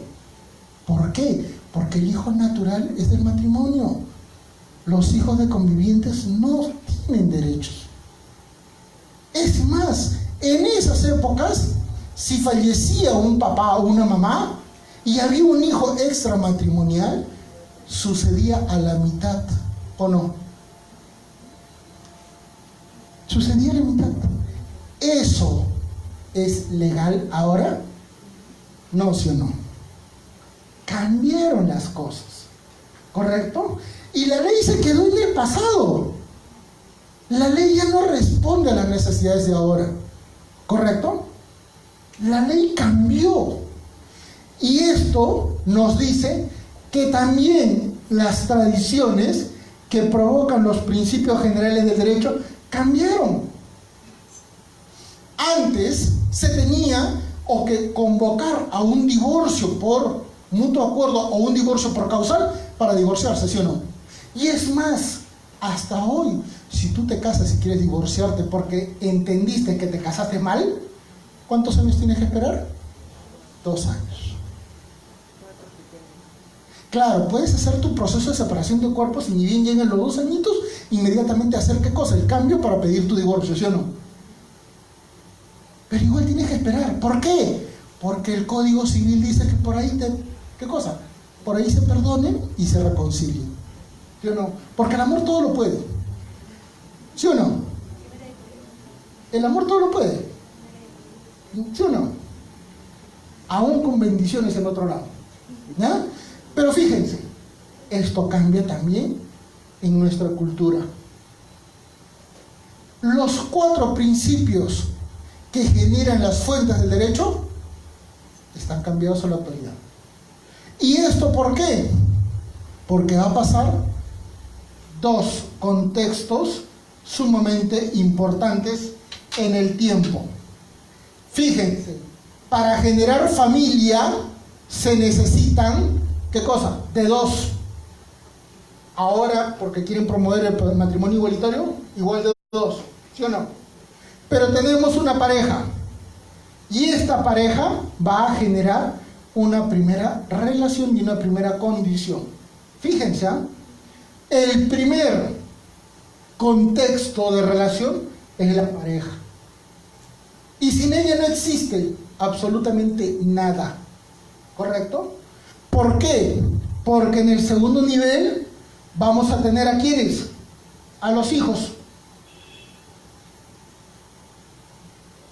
Y ya vamos teniendo 2 niveles absolutamente válidos que se van a relacionar en un tercer nivel mucho más grande, en el que van a existir los abuelos, los cuñados, los tíos, eventualmente otros que pueden ser los otros hijos. ¿Correcto? 3 niveles en los cuales vamos a relacionar 3 elementos sumamente importantes. Miren, por favor. Primer elemento, el contexto íntimo. ¿Qué pasa si la pareja solo tiene condiciones que nadie más sabe? ¿Qué pasa si son amantes? ¿Qué pasa si son amigos con derechos? ¿Qué pasa si son choque y fuga, raspagana y todas esas condiciones jurídicas que se establecen ahora? Y nadie sabe. No, doctor, yo tengo por ahí algo que, no sé, pero algo, pero nadie sabe. Pero ya estamos 5 años. Y nadie sabe. Señora, si ni tu mejor amiga sabe que tienes algo, no tienes nada. No hay convivencia, no hay concubinato, no hay nada. Porque es un ámbito íntimo. Nadie va a saber. No, pero sí lo sabe mi mejor amiga. ¿Y dónde es tu mejor amiga? En España. Se lo cuento por Face. No, no cuenta. ¿Correcto? Y por eso que ahí pasamos a un segundo nivel cuando ya hay hijos. Y ahí se produce un contexto privado. No interviene el Estado directamente, pero si hay hijos, se registran, ¿sí o no? Hay casos en los cuales nace un hijo y recién al año o a los 2 años se le inscribe, ¿sí o no? Y a veces hasta los 6 años, porque a veces tienen que inscribirlo en el colegio. Y a veces no tienen DNIs, vayan al campo, ¿o no? ¿Cuándo se enteran de que recién hay hijos? Cuando eventualmente lo inscriben. Pregunta, hoy ustedes en sus DNIs registran cuántos hijos tienen. ¿No sería importante que en el DNI figuren cuántos hijos tienes? Seguridad jurídica se llama. Porque si una persona fallece y en el DNI sale cuántos son sus descendientes, pregunta, ¿habrían problemas de sucesión? Se genera seguridad jurídica. Ese proyecto de ley lo tengo desde el 2002. Algún día va a salir, y se lo juro por mi madre, que voy a venir a Tacna a decirles, salió mi ley. Pero tiene que salir, por seguridad jurídica. Pero es que tiene que cambiar. Tiene que cambiar. El sistema tiene que ser automático. Porque, señor, si usted se casa, usted ya está pagando una tasa. Y tiene derecho que le cambien el DNI al día siguiente o a los 2 días. ¿Por qué es automático o no? Pregunta, ¿el Estado no quisiera por seguridad jurídica regalarte el cambio de DNI, pero que tú declares? ¿Sí o no? Es más barato. No, no es que no quiera hacerlo. Me importa un pepino lo que diga la población. Yo soy Estado y se cumple mi ley. Porque si no, ¿yo qué? Jus imperium voy a tener. ¿Sí o no? O usted dice, yo voy a casar pero con mis reglas. Pero los estados no registran su estado civil. A mí yo soy una municipalidad, ¿por qué lo hacen para tener doble terreno, varios terrenos? Pero un momento. Usted es consciente que el Estado no tiene influencia. Claro, pero los ciudadanos, por eso digo, por eso es que el cambio tiene que venir del Estado. Porque el Estado es el que tiene la obligación de velar por eso. Porque usted no tiene que decirle a todo el mundo, quiero seguridad jurídica. Es el Estado. Porque si el Estado no otorga seguridad jurídica, ¿quién la va a dar? Así es. Así es. Por eso es que cambia. Y cuando ya tenemos un contexto en el que surge convivencia, en el que surge el matrimonio, ya tenemos un contexto público. ¿Vieron esa diferencia? Esos elementos tienen muchísimo que ver con la generación de los conflictos familiares. Y les voy a mencionar por qué. Porque a raíz de este contexto es que podemos hablar de la crisis familiar. Y la crisis familiar nos permite hablar de 4 etapas absolutamente marcadas. 4 etapas absolutamente bien marcadas y delimitadas. El primer paso de un contexto totalmente importante es cuando la pareja tenía todo bien. ¿Ayer qué fue? 14, ¿sí o no? ¿Ah? Feliz día. Entonces, ahí todo está bien, nada se queja. Aún teniendo amante, aún teniendo mujer, aún teniendo diferentes cosas, todos felices, ¿sí o no? Hasta que llega un momento en el que surge la crisis. Y la crisis puede ser cualquier cosa. Puede ser un factor económico, puede ser un factor personal, o puede ser un factor eventualmente familiar del matrimonio. Se casaron. Puede ser diferentes factores. ¿correcto? Pero la pregunta es, ¿las familias en crisis se divorcian? No. ¿Qué es lo que pasa? Y por eso es que la ley dice que puede haber reconciliación. La ley piensa que las parejas van a amarse eternamente, ¿correcto? Y por eso siempre pide primero separación de cuerpos y luego divorcio, ¿correcto? Y en esta etapa de crisis surge lo que se denomina procrastinación. La familia ya entró en crisis, pero no se separan ni se divorcian. A veces, ¿qué dicen? Estamos separados, pero ya dormimos en habitaciones diferentes. ¿Han escuchado o no han escuchado eso? ¿Ah? Ahí está. Siguen viviendo juntos, pero ya no es la familia común, ¿correcto? En este contexto, el Estado no interviene. En este contexto, a veces ni la familia interviene. ¿Sí o no? Dicen, no, qué vergüenza, ¿cómo? De repente nos arreglamos. O eventualmente ya lo sabe la familia, pero ¿qué dicen? En algún momento lo vamos a solucionar. ¿Sí o no? ¿Pero se soluciona? No. Por eso es que ahí viene la etapa del conflicto. Acá ya comienzan a surgir los problemas que las conocen terceras personas. Pasamos a un contexto íntimo. Ya a veces la pareja ya se separó, ya viven en casas diferentes y ya comienzan las reclamaciones. ¿Qué comienzan a reclamarse primero? Alimentos, ¿sí o no? ¿Qué comienzan a reclamarse después? Régimen de visitas, ¿sí o no? Ahí ya comienzan las parejas a tener graves problemas entre ellos. ¿Interviene el Estado? No.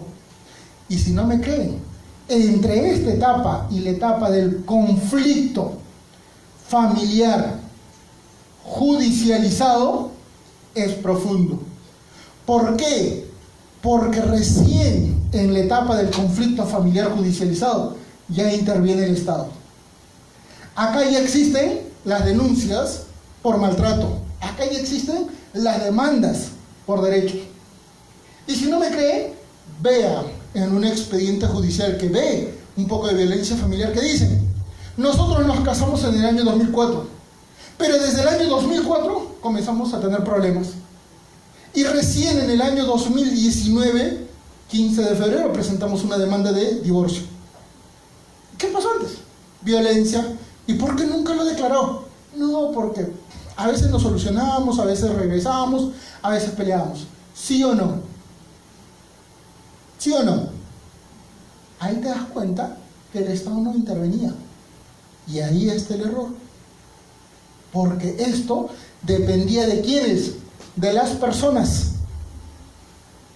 Y si las personas no reclaman sus derechos, ¿quién lo va a reclamar? ¿Correcto? Ahí es donde ya pasamos a un nivel en el que surge el gran problema: derecho procesal puro, derecho procesal de familia. En el ámbito del conflicto familiar, el elemento subjetivo es sumamente importante. Señores, ¿cuántas veces ustedes han visto problemas vinculados a la tenencia o al régimen de visitas en las que de repente un progenitor, por no dar un género, dice: vas a ver al hijo donde yo quiero, cuando yo quiera, como yo quiera y delante mío? Oye, yo también soy el papá, yo también soy la mamá, quiero verlo, quiero sacarlo. Imposible. Lo puedes ver domingo, 1 hora. ¿Sí o no? Y en mi casa y delante de mis padres. ¿Sí o no? ¿Eso es gracioso? Es grave, ¿sí o no? Más derechos tiene una mascota que el hijo. ¿Sí o no? Al menos al perro lo sacas a pasear todos los días de la semana. Al hijo, 1 hora. ¿Ven que es grave? Y pregunta, esos conflictos, cuando llegan al sistema judicial, generan varios problemas. Vean ustedes. Primer conflicto judicializado: alimentos. El que es demandado por alimentos siente que le han quitado derechos, ¿sí o no? Y siente que lo han afectado. ¿Qué es lo que reclama? En un segundo proceso ¿qué es lo que va a reclamar? O el régimen de visitas o la afiliación, ¿sí o no? Pregunta, ¿alimentos y régimen de visitas se ven en la misma vía judicial? Ahí te das cuenta que a veces pueden existir dos resoluciones judiciales contradictorias. Y si surge que de repente cambian la tenencia y de repente ordenan otro régimen de alimentos diferente al que tenían tradicionalmente, a pesar de los incumplimientos, ¿qué va a pasar? Tercer conflicto judicializado, violencia familiar. ¿Y qué es lo que va a provocar? Por lo general, una situación drástica y dramática. Señores, medidas de protección favorables a la víctima, ¿sí o no? Señor, sale de la casa. ¿Y a dónde voy a vivir? No me importa. Habeas corpus. No me pueden sacar de mi casa, es mi propiedad. Entonces ahí te das cuenta que ahí tenemos un cuarto conflicto judicial, ya no entre la familia, sino entre una persona y el Estado, porque surgen los procesos de amparo y de habeas corpus. No hay motivación, no hay debido proceso, no hay proporcionalidad, no hay referencias vinculadas al artículo 139 de la Constitución, que el juez debe motivar la resolución. Y ahí te das cuenta que la parte pericial y la parte probatoria no existen en un derecho de familia. Se actúa sobre la base de una reacción, y es la parte subjetiva, ¿correcto? Ahí te das cuenta que después de mucho tiempo viene el quinto proceso, que se llama divorcio. Y ese quinto proceso viene después de mucho tiempo, cuando ya existe la paz familiar. ¿Y cuándo se da la paz familiar? Cuando los hijos crecieron, o cuando ya la separación es tan aguda en el tiempo que ya no se necesitan pelear entre ellos. Es más, a veces se vuelven hasta amigos. ¿Sí o no? Ya ni siquiera necesitan, ¿qué cosa? Pelear la tenencia ni los alimentos, ¿sí o no? A veces hasta conversan, a veces ni reclaman. ¿Sí o no? Porque se cansaron. ¿Y por qué? Porque desde esta época hasta esta época pasaron más de 6 años. Y eso es grave. Plazo razonable, debido proceso. Tutela judicial efectiva, ¿se aplica? No, ¿sí o no? Ahí te das cuenta que el derecho de familia tradicional no sirve. Y se necesita un cambio profundo, ¿correcto? ¿Y por qué se necesita este cambio? Porque estos sujetos son los que no entienden que están actuando mal. Y esos sujetos, señores, son los que provienen de la crisis actual de legitimidad y de legalidad. Esos son los hijos que vienen de la cultura combi, de la informalidad. Esos son los que vienen de los grandes problemas de los 80, de los 90. Casi todos nosotros algo tenemos que ver con los 80, 90. O son de mi generación o son más jóvenes. Pero eso cambió la historia del país. Y muchos de nosotros somos hijos de los problemas que pasaron en la reforma agraria. Y ahí te das cuenta que muchos de ustedes no son de Tacna, son migrantes, por lo que nos remontamos a una época mucho más anterior. ¿Sí o no? Ahí te das cuenta que en realidad no tenemos un problema, tenemos varios. Y acá es donde viene la necesidad de estudiar a la persona dentro del derecho de familia, y eso corresponde al derecho probatorio y derecho procesal. ¿Y qué es lo que significa esto, señores? Vean ustedes, les había explicado del síndrome de la hibristofilia. ¿Recuerdan? Señores, la hibristofilia es una patología en la cual una persona, ojo, varón o mujer, no necesitamos decir género, porque lo puede sufrir cualquiera, tiene una visión positiva de una persona tóxica. Levanten la mano, ¿cuántos de ustedes han visto que a veces niñas, señoritas, hijas bien, se meten con borrachos, fumadores, viciosos, drogadictos, patanes, abusivos y todo lo demás? Y felices. Oye, ¿qué haces con esta persona que tiene un montón de parejas? ¿Qué es fumón? ¿Qué es un vago? ¿Sí o no? ¿Sí o no? Eso se llama hibristofilia. Es la patología por medio del cual se busca una pareja tóxica. Proviene de dos patologías previas, del síndrome de Bonnie and Clyde, ¿ya? Y va a provocar muchas más patologías. Hibristofilia, así como suena. Y va a provocar, señores, que en muchos casos estas personas terminen provocando más patologías. Por ejemplo, el síndrome de fertilidad múltiple. Como tienen problemas psicopatológicos y siempre se relacionan con personas tóxicas, pregunta, ¿a quién le gusta estar al lado de una persona con problemas mentales? A nadie, ¿sí o no? Entonces, ¿qué va a suceder? Las dejan. Hombres y mujeres son afectados. Por lo tanto, como esta persona tiene problemas en cuanto a su amor e integridad propia, ¿qué es lo que hace? Siempre tiene una pareja. Por eso es que cuando ustedes ven a los clientes usuales del derecho de familia en el Poder Judicial, ¿quiénes son? Los que tienen hijos de varias parejas. ¿Sí o no? Eso se llama fertilidad sociomúltiple. Cuando tienen hijos en diferentes parejas. Porque la única manera de retener a la pareja es con un hijo. Por eso es que ustedes tienen a muchas jovencitas que tienen, ¿qué cosa? Varios hijos con varias parejas. Y la única manera de garantizar que la pareja se quede es dándole un hijo. Y esas personas nunca mantienen a la pareja. ¿Correcto? ¿Y eso qué va a provocar? Señores, va a provocar otro síndrome que se llama el síndrome dominodad. La nueva pareja, ante el abandono de la expareja, va a criar a los hijos. Y por eso que la nueva pareja no termina acomodándose a esa nueva realidad familiar. ¿Y qué hace? Se va también. ¿Correcto? Ahí vienen los quiebres que terminan generando muchísima violencia familiar. ¿Y por qué? Porque los intereses personales son los que prevalecen. Aún a pesar de que hay hijos, se pregona el egoísmo de los dos. Y es un nivel de egoísmo tan grave que genera el síndrome de Medea. El síndrome de Medea siempre se ve en febrero, especialmente el 14, y en diciembre. ¿Saben qué significa el síndrome de Medea?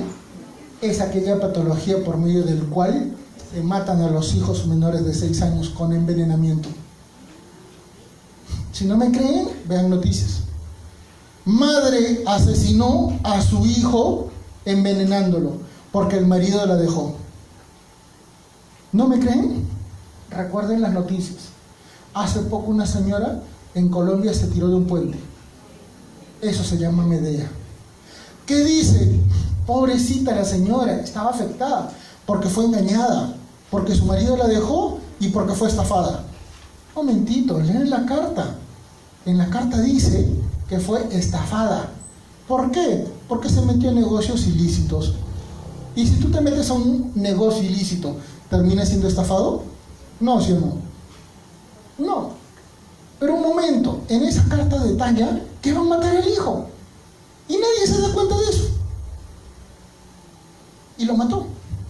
O el niño tenía la voluntad de suicidarse. Eso se llama síndrome de Medea. Con ganas de vengarse del ex, se matan a los hijos, generalmente por envenenamiento. Y siempre ocurren en fechas familiares. ¿Correcto? Y si no me creen, vean las noticias. Cuando vean casos de asesinato, generalmente por envenenamiento a niños menores de 6 años, síndrome de Medea. ¿Correcto? Y esto, señores, va a provocar que tengamos otros elementos. Es menos grave, pero acá tenemos el síndrome de Munchausen. ¿Cuál es el síndrome de Munchausen? ¿Cuántas veces ustedes habrán escuchado en parejas que tienen conflictos internos que digan, no te vayas porque el hijo va a sufrir? Porque el hijo necesita terapia psicológica. Porque el hijo necesita atención. No te vayas. ¿Sí o no? Ya, eso se llama síndrome de Munchausen. Uno de los progenitores, los dos o uno, generan en el niño problemas psicológicos. Ahí se generan generalmente, ¿qué cosa? Patologías en los niños, como por ejemplo el síndrome del emperador. ¿Cuál es el síndrome del emperador? El niño que termina sabiendo que su papá y su mamá se pelean y que necesita manipularlos. Y como los manipula, le dice al papá: papá, el 28 de julio mi mamá me ha dicho que me va a regalar mi televisión, por lo tanto tú tienes que comprarme mi PlayStation. Y él sabe que ninguno de los dos se habla. Y el papá le dice: pero hijo, yo no tengo plata. Ah, si no tienes plata, no voy contigo en un 28, me quedo con mi mamá. Ya hijo, te voy a comprar tu PlayStation. Va donde la casa y le dice: mamá, mi papá me va a comprar el PlayStation, y si tú no me compras la tele, me voy con mi papá. Manipula. Y ahí se dan cuenta que tienen más patologías. ¿Correcto? Esos actos de manipulación provienen de actos de egoísmo. Y lamentablemente cuando se ve esto en el ámbito judicial, las pericias psicológicas no las conocen. ¿Y saben por qué?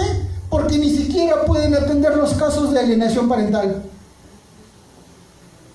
No pueden atender los casos de alienación parental en las cuales al niño o al adolescente se le convoca el proceso y el juez le plantea preguntas, ¿sí o no?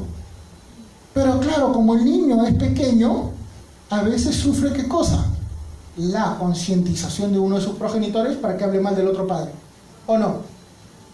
Hijo, tu papá es un miserable, nos ha dejado, pero no te preocupes, yo, tu madre, te voy a dar de comer, porque tu padre se va a gastar la plata en la otra. Viene el papá a ver al niño y le dice: papá, no quiero verte. ¿Por qué? Porque tú eres malo, has abandonado a mi mamá y no vas a matar de hambre. No, hijo, tu mamá es una loca. ¿Sí o no? Y al final, quien termina en el medio, ¿quién es? El niño. Que a nadie le importa. Llega al juzgado y el juez le pregunta: ¿y a quién quieres más? ¿A tu papá o a tu mamá? ¿Sí o no? Y no se dan cuenta que ese niño es un sujeto de derechos. Y no se dan cuenta que muchas veces en los procesos ese niño está mal representado procesalmente. ¿Y por qué? Porque el Código Procesal Civil dice que cuando hay conflicto entre el representado y el representante procesal, se tiene que nombrar curador. ¿Y por qué? Porque cuando una madre dice: no, mi hijo nunca va a ver al padre porque es un miserable, no hay conflicto de interés. Y nunca se pregona, ¿qué cosa? Un curador. Y ahí tienen el problema de que se ve el conflicto puro como si fuera una cuestión de ¿qué cosa? Como si fuera una compraventa, como si fuera una nulidad de acto jurídico. Y no se dan cuenta que es un contexto totalmente diferente. Un contexto donde lo humano exige la variación. Y ese contexto humano permitió cambiar nuestra historia. Porque al año 2006 el Tribunal Constitucional defendió ¿qué cosa? La familia ensamblada. Y dijo: es un derecho fundamental de una persona rehacer su vida. Y si quiere casarse por segunda vez, tiene derecho. Y además, tiene el deber de velar por su familia. Y ese deber alcanza a reconocer la igualdad entre los hijos matrimoniales y los hijos ajenos o de la pareja. ¿Y saben de dónde proviene eso? De una referencia muy coloquial. Conversábamos y siempre planteaba un ejemplo y le decía el ejemplo del cuarto de pollo. ¿Qué cosa es una familia ensamblada? Dos familias, ¿sí o no? Fíjense, ¿eh? Yo, casado, divorciado, me caso por segunda vez y tengo un hijo de un primer matrimonio. Mi esposa, también casada, divorciada, se casa conmigo, segundo matrimonio, y tiene un hijo. Los dos tenemos hijos preexistentes, pero como nos hemos casado tenemos un tercer hijo, un segundo hijo cada uno. Entre los dos, vamos a comer. Y yo compro un cuarto de pollo a la brasa. Un cuarto de pollo a la brasa para nuestro hijo, para mi hijo, para mi esposa y para mí. Y para el hijo de mi esposo, eso no importa. ¿Es válido? Ahí se dan cuenta que la familia ensamblada es una realidad. Y el Tribunal Constitucional lo reguló por primera vez. Y es tan importante que para el año 2011 la Corte Interamericana de Derechos Humanos en el caso Fornerón e Hija contra Argentina, esos fundamentos los hizo extensivos para toda América, en un fallo a nivel de derecho convencional. Y para el año 2008 se reguló la ley de tenencia compartida. Y a partir de ese momento comenzaron los cambios en la que se estructuró, ¿qué cosa? El derecho constitucional de familia, la constitucionalización del derecho a familia. ¿Y por qué? Porque esta familia ya no existía. Ya no existía la institución de familia, porque habían varios tipos de familia. A partir del año 2006, ¿qué es lo que se va a proteger? Se va a proteger el vínculo familiar. Ya no interesa qué tipo de familia tengas, interesa quién eres tú respecto de otra persona. Porque si eres padre, aún no teniendo matrimonio, aún no teniendo convivencia, o aún no teniendo una relación legal con la madre, tienes el derecho de pedir la, ¿qué cosa? Patria potestad. ¿Por qué? Porque sobre el niño va a existir una regla, la verdad biológica. Y por eso se cambió la presunción paterna el año pasado. ¿Correcto? El vínculo familiar es aquella relación que está en el Código Civil, que está en la Constitución, que responde principalmente a la dignidad de la persona humana. Y sobre esa base se entiende que la institución no prevalece, porque esa es una interpretación correcta de la Constitución, porque primero está la dignidad de la persona humana y sobre esa base se estructura el artículo 4 y el artículo 5 de la Constitución, y no al revés. ¿Correcto? La tutela del vínculo familiar es el elemento que cambió el derecho de familia y que provocó su constitucionalización. Y no es de familia, es constitucional. Y por eso es que nosotros cuando vemos violencia familiar tenemos que entender que hoy por hoy la legislación que dice no interesa el nivel de relación, ¿sí o no? Matrimonio, convivencia, concubinato, no interesa. Basta con que hayan sido pareja. ¿Por qué? Porque acá lo que se privilegia es el vínculo. Por eso es que cambia todo el panorama. Y hoy por hoy debemos estar hablando de otro sistema procesal familiar para que incluya las condiciones, primero, de humanización del conflicto. Acá no es cuestión de derecho, es una cuestión humana. Segundo, tercer pleno casatorio, señores de la Corte Suprema. Un caso de separación de hecho de Puno, ¿sí o no? Se reguló por primera vez el concepto de flexibilización del derecho de familia. Este es un problema humano. Quien demandó, demandó válidamente, y por eso es que ganó en segunda instancia. Y en ese momento el señor, a pesar de haber separado de su mujer y a pesar de haber vivido de su mujer y generó daño, pudo haber ganado el caso. Pero la señora se defendió y ¿qué cosa hizo? Una contrademanda. Por eso es que salió la casación a su favor. Porque ahí se cambia la perspectiva procesal. Y ya no estamos hablando ahora de parte demandante y parte demandada. Ahora estamos... Melissa Cruz demandó $8 millones por sus 2 hijos. Pregunta, ¿esos niños ahorita viven con $8.000 de pensión cada uno? Con $16.000 vive un barrio entero, ¿sí o no? Pregunta, ¿hoy por hoy se puede fiscalizar alimentos? No. Por eso es que surgen los polizontes económicos. ¿Quién es el polizonte económico? La nueva pareja del administrador de los alimentos. Por eso es que ocurren situaciones en las que los padres no quieren pasar alimentos, porque dicen, los alimentos no van para mis hijos. ¿Y cómo se descubrió esto? Ministerio de Justicia, cuando vio que el nuevo Código Procesal Penal fracasaba porque veía el 80% de casos vinculados a omisión de alimentos y no a delitos de corrupción del Estado, comenzó a preguntar. Y yo hice la consultoría. Y preguntábamos a cada uno de los sentenciados, ¿por qué le quieren pasar alimentos? No van para mis hijos. La plata no va para mis hijos. Ahí se cambia la perspectiva. ¿Correcto? ¿Y por qué? Porque en los últimos años se han llegado a determinar que el proceso de alimentos es ineficiente. Porque cuando tú tienes un proceso de alimentos, tienes que cobrar. ¿Y dónde cobras? En el proceso penal. ¿Sí o no? 2 procesos para un solo derecho. Y al final el proceso penal, ¿qué dice? El señor no ha tenido el dolo para cometer un delito, por lo tanto, no hay proceso. Ahí te das cuenta que el juez de familia que vio el primer caso de alimentos está mal. Ahí te das cuenta que tenemos que cambiar el derecho de familia. Ahí te das cuenta que muchos de los elementos de violencia familiar necesitan ser reestructurados. No porque tengan otra definición, sino porque necesitan otra manera de solucionar estos casos. Por ejemplo, ya no se puede admitir la atomización de procesos. ¿Por qué tenemos un proceso de alimentos y en separado tenemos un régimen de visitas y en separado tenemos ¿qué cosa? Un problema de tenencia. Todo se tiene que acumular. Ya no se puede hablar de un proceso que tiene una sentencia y que a nadie le importe, porque nadie hace el seguimiento de la sentencia, ¿o no? Se necesita una etapa post sentencia para que se ejecute, y si no quieren cumplir hay que tomar las medidas, ojo, de intervención. ¿Por qué? Por eso es que tenemos conciliaciones que no funcionan, ¿sí o no?